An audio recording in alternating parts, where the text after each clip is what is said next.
Rizalat kayo dyan.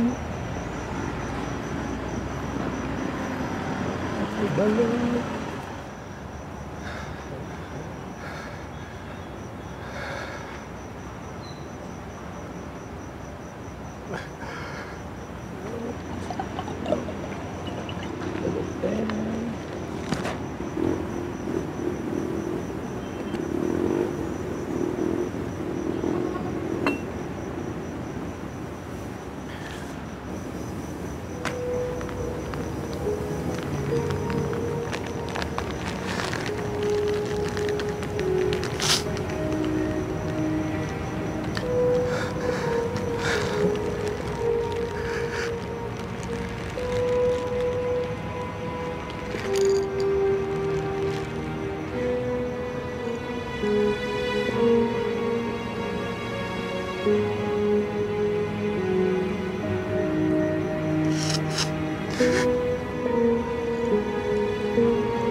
Kapag ka nagstay ako,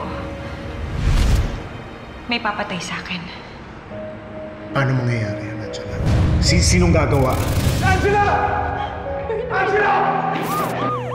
Kung sakali man na mangyari yun, gusto ko maging handa ka. Gusto ko ituloy mo pa rin ang buhay mo. Huwag mong ihinto ang mundo mo dahil lang wala na ako.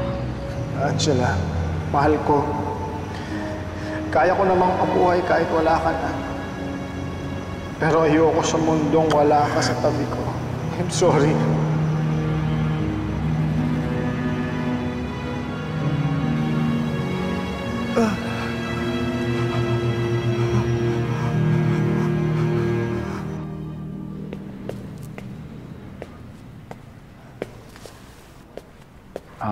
Aling Hilda, kung narinig ko yung nangyari kay Angela, condolence ho, ha? Si Bernard, kumusta naman? Ito nga eh. Pinatawagan ko, hindi naman sumasagot ng telepono. Pero nakausap ko siya kanina. Ang sabi niya, pupunta siya ng bahay para kumuha ng damit ni Angela ang gagamitin. Pero nung oras na, hindi pa bumabalik. Ay, Aling Hilda, kanina pa ho ako nandun sa bahay nila. Hindi naman dumating si Bernard, kaya nagpunta na ako dito. Diyos ko, nasaan na kaya yun? Dali ah.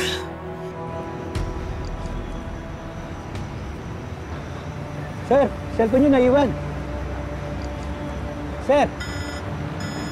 Sir, nagre-ring.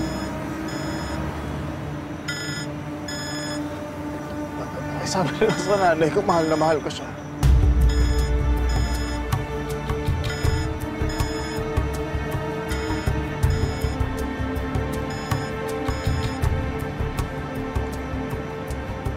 Hello, Bernard! Nasaan ka ba? Hello?